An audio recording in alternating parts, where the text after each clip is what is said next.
आज ये रास्ता इतना लंबा क्यों लग रहा है?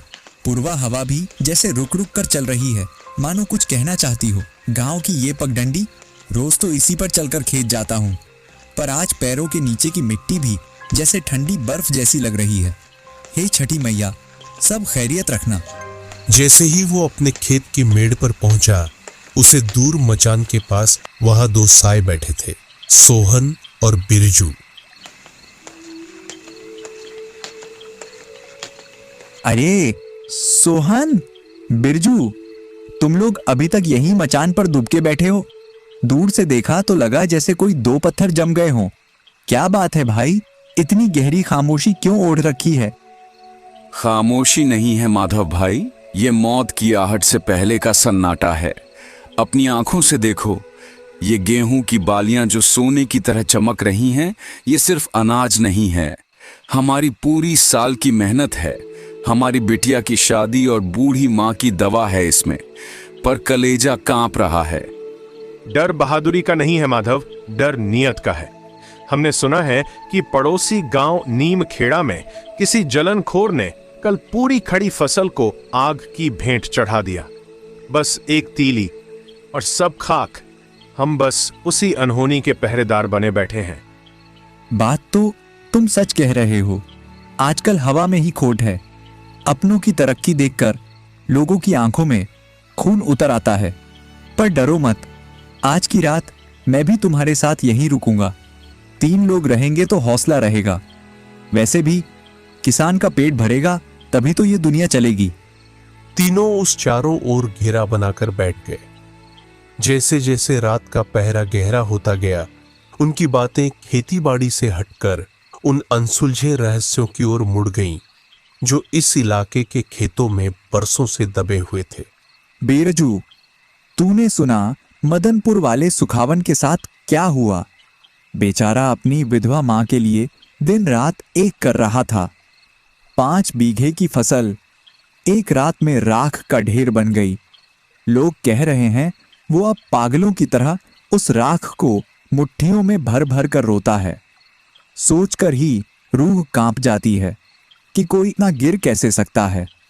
अगर हमारे खेत की तरफ किसी ने बदनीयत से पैर भी रखा तो मैं उसे जिंदा जमीन में गाड़ दूंगा। ये हाथ सिर्फ हल चलाना नहीं जानते, अपनी मेहनत की रक्षा करना भी जानते हैं।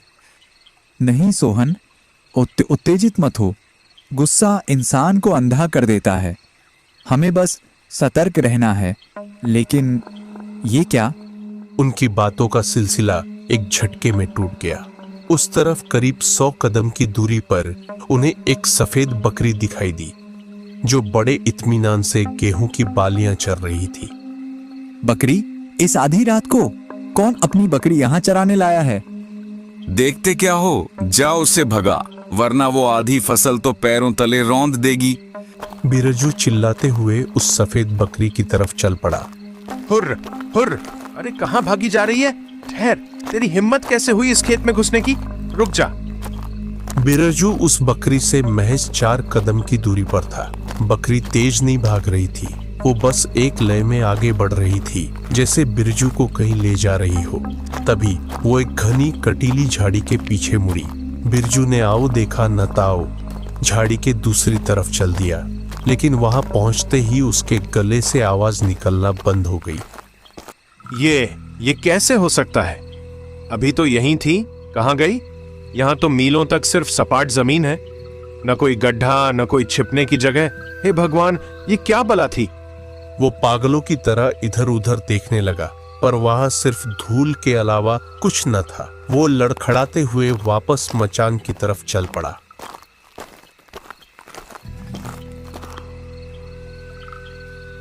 अरे बिरजू, क्या हुआ? तेरा चेहरा ऐसा सफेद क्यों पड़ गया है, जैसे सारा खून निचोड़ लिया गया हो? बकरी कहां गई? माधव भाई, वो कोई जानवर नहीं था, वो हवा में विलीन हो गई। मैं उसके पीछे ही था, पर झाड़ी पार करते ही वो धुएं की तरह उड़ गई। वहां कुछ नहीं था, सिर्फ सन्नाटा था। अबे ओ बिरजू, तुझे पक्का नींद की झपकी आई होगी। थका हुआ है तू, इसलिए तुझे वहम हो गया। भला जीती जागती बकरी भी कहीं गायब होती है? बैठ, थोड़ा पानी पी और शांत हो जा। हंसी मत उड़ा सोहन। माहौल ठीक नहीं लग रहा। मैंने बुजुर्गों से सुना है कि जब फसल कटने का वक्त आता है तो कई पुरानी रूहें जागती हैं। पिछले साल की बात है, एक किसान रात को खेत काट रहा था। कहते हैं सुबह जब वो घर लौटा तो उसकी जुबान बदल चुकी थी। वो अपनी भाषा नहीं बल्कि किसी सदियों पुरानी रूह की जुबान बोल रहा था। माधव, तू भी इन दकियानूसी बातों को बढ़ावा दे रहा है। अगर तू ही डर जाएगा तो इस डरे हुए बिरजू का क्या होगा? हम यहाँ पहरा देने आए हैं, भूत प्रेत की कहानियां सुनने नहीं। सोहन की बात अभी पूरी भी नहीं हुई थी कि मचान से थोड़ी ही दूर खेत के बिल्कुल बीचों बीच एक विशालकाय सफेद बैल खड़ा दिखाई दिया। उसकी कद काठी किसी आम बैल से दुगनी थी। वो बहुत इत्मीनान से गेहूं की बालियों को चबा रहा था। सोहन, अब तेरी बारी है। देख वो कितना बड़ा बैल है। जा, अब अपनी हिम्मत दिखा। मेरी तो हिम्मत जवाब दे रही है। देखना, अभी 2 डंडे मारूंगा तो दुम दबाकर भागेगा। तुम दोनों बस यहीं बैठो और तमाशा देखो। सोहन बैल की ओर बढ़ा। जैसे जैसे वो करीब जा रहा था उसे महसूस हुआ कि सन्नाटा और गहरा हो गया है। झिंगुरों का शोर भी बंद हो चुका था। बैल शांत खड़ा सोहन को ही घूर रहा था। हट, भाग यहां से। बैल धीरे से 2 कदम आगे बढ़ा और सोहन के देखते ही देखते वो विशाल शरीर धुंधला होने लगा। पलक झपकते ही वो बैल हवा में ऐसे गायब हुआ जैसे कभी वहां था ही नहीं। भागो माधव, बिरजू, भागो यहां से। वो जानवर नहीं था, वो कोई शैतानी साया था। वो धुआं था, सिर्फ धुआं। मैंने कहा था ना, ये खेत शापित है, यहां कोई हमें मार डालना चाहता है। शांत, कोई कहीं नहीं जाएगा। अगर हम भागे तो ये साया हमारा पीछा घर तक करेगा। जो भी है यही सामना करेंगे। तभी वातावरण में एक ऐसी आवाज गूंजी जिसने उनके खून को बर्फ बना दिया। पायल की छन छन, पर उस आवाज में संगीत नहीं, मौत की पुकार थी। माधव भाई, वो देखिए, फिर वही सफेद बकरी। वो फिर से अनाज खा रही है, लेकिन इस बार उसके चलने से जमीन काली पड़ती जा रही है। डर मत बिरजू।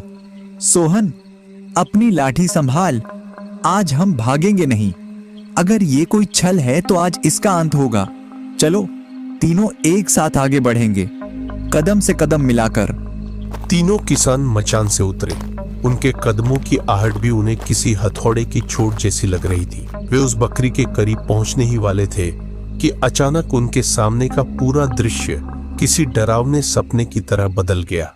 वो बकरी अचानक एक काले धुएं के गुबार में बदल गई। धुआं गोल गोल घूमने लगा और एक ऊंचे बवंडर का रूप ले लिया। देखो, धुएं के बीच में कोई खड़ा है। उस काले धुएं के बीच से एक स्त्री की आकृति उभरी। वो कोई साधारण औरत नहीं थी। इतनी हिम्मत, इस अनाज की रखवाली कर रहे हो, मिट्टी के पुतलों। क्या तुम्हें लगता है कि तुम्हारी ये मामूली लाठियां मुझे रोक पाएंगी? कौन है तू और हमारे पीछे क्यों पड़ी है? हमने तेरा क्या बिगाड़ा है? हम तो गरीब किसान हैं, अपनी मेहनत की फसल बचा रहे हैं। मेहनत? फसल? मेरा नाम भूमि है। आज से 10 साल पहले मेरा भी ऐसा ही लहलहाता खेत था। मेरी भी एक छोटी सी दुनिया थी, पर इसी गांव के कुछ भेड़ियों ने रंजिश की आग में मेरे खेत को जला दिया। मैं अपनी कुटिया में सो रही थी। उन्होंने बाहर से सांकल चढ़ा दी। मैं चिल्लाती रही, तड़पती रही, पर कोई नहीं आया। उस रात अनाज के साथ साथ मैं भी जलकर राख हो गई। भूमि की आवाज में इतना दर्द और गुस्सा था कि खेत की बालियां अपने आप झुक गईं। उसकी आंखों से आंसू नहीं बल्कि दहकता हुआ लावा टपक रहा था। आज इस गांव का कोई भी घर खुशियों से नहीं भरेगा। जब मेरा अनाज जला तो सबका जलेगा। मैं इस पूरे खेत को श्मशान बना दूंगी। तुम तीनों को भी इसी मिट्टी में खाद बना दूंगी। हमें छोड़ दो भूमि, हमारा इसमें कोई दोष नहीं है। हमारे बच्चे भूखे मर जाएंगे। मरने दो। दुनिया का पेट भरने वाले जब खुद भूखे मरते हैं तब खुदा भी नहीं जागता। अब देखो मेरा प्रतिशोध। भूमि ने अपने काले हाथ हवा में लहराए। अचानक एक अदृश्य और प्रचंड शक्ति ने तीनों किसानों को जमीन से ऊपर उठा लिया। नीचे खेत में अपने आप छोटी छोटी आग की लपटें उठने लगी थी। ऐसा लग रहा था कि अगले ही पल सब कुछ खत्म हो जाएगा। हे भगवान, रक्षा करो। जब मौत उनके बिल्कुल करीब थी, तभी खेत के बीचों बीच एक अलौकिक सफेद प्रकाश पुंज प्रकट हुआ। वह प्रकाश इतना शीतल था कि भूमि की बनाई हुई आग ठंडी पड़ने लगी। उस रोशनी के केंद्र में एक धुंधली लेकिन गरिमामयी आकृति दिखाई दी। मुखिया जी, जो 5 साल पहले इस दुनिया को छोड़ चुके थे, अपनी उसी धोती कुर्ते वाली सादगी में खड़े थे। उनकी आंखों में गुस्सा नहीं, बल्कि अपार करुणा थी। उनके प्रकट होते ही भूमि का वो काला बवंडर थम गया और हवा में लटके तीनों किसान माधव, सोहन और बिरजू धप से जमीन पर गिर पड़े। मुखिया जी, आप, क्या मैं मर चुका हूं? नहीं माधव, अभी तुम्हारा समय नहीं आया है। तुम तीनों बस साक्षी हो उस पाप के जो बरसों पहले इस मिट्टी में दबा दिया गया था। मुखिया जी, आप यहाँ भी मेरा रास्ता रोकने आ गए। 10 साल पहले जब मैं जिंदा जल रही थी, तब आपकी न्याय प्रियता कहाँ थी? जब उन दरिंदों ने मेरी कुटिया को आग लगाई, तब आप चुप क्यों थे? भूमि, उस वक्त मैं गांव से बाहर था। जब लौटा तो सिर्फ तुम्हारी राख बची थी। मैंने उन अपराधियों को कानून के हवाले किया था। उन्हें सजा भी मिली, लेकिन मुझे पता है तुम्हारी रूह को शांति नहीं मिली।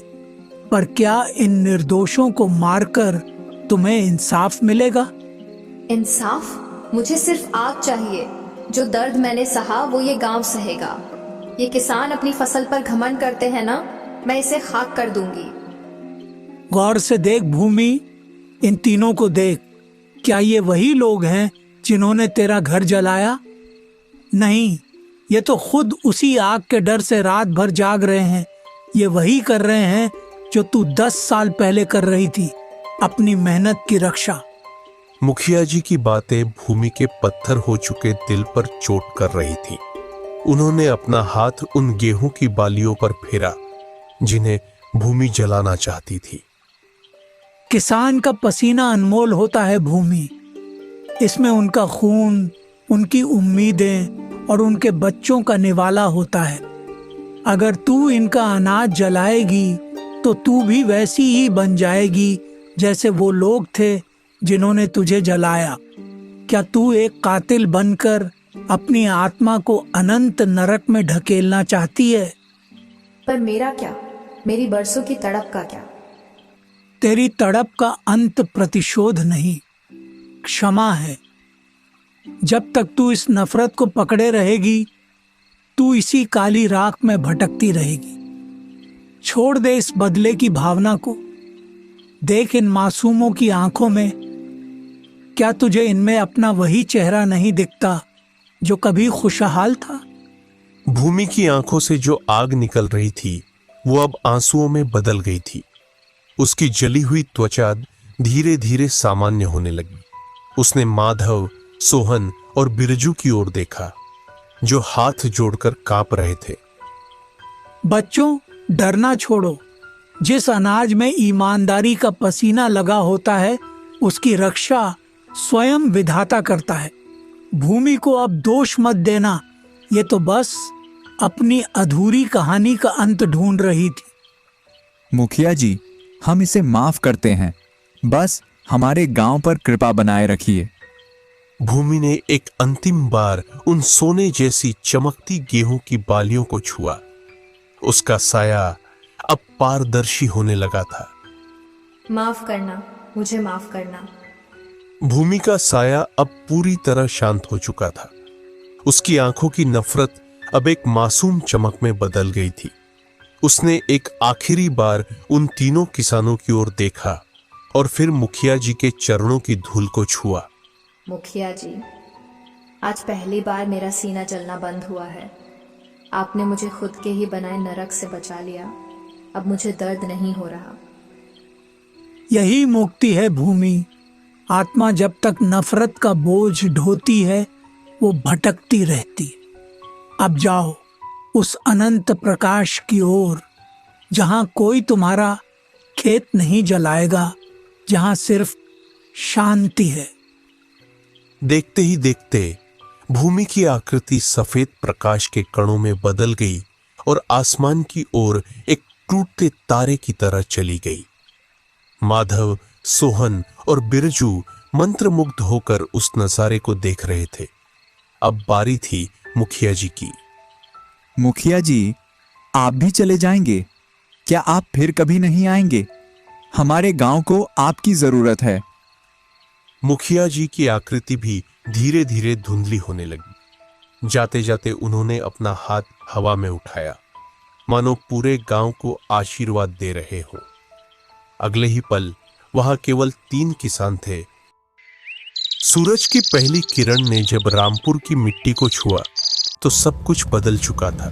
लोग कहते हैं कि आज भी चैत्र की रातों में उन खेतों से गेहूं की मीठी खुशबू के साथ साथ एक सुरीली पायल की आवाज आती है, पर अब वो डराती नहीं, बल्कि किसानों को एहसास कराती है कि उनकी मेहनत की रक्षा करने के लिए कोई अदृश्य शक्ति हमेशा वहां मौजूद है।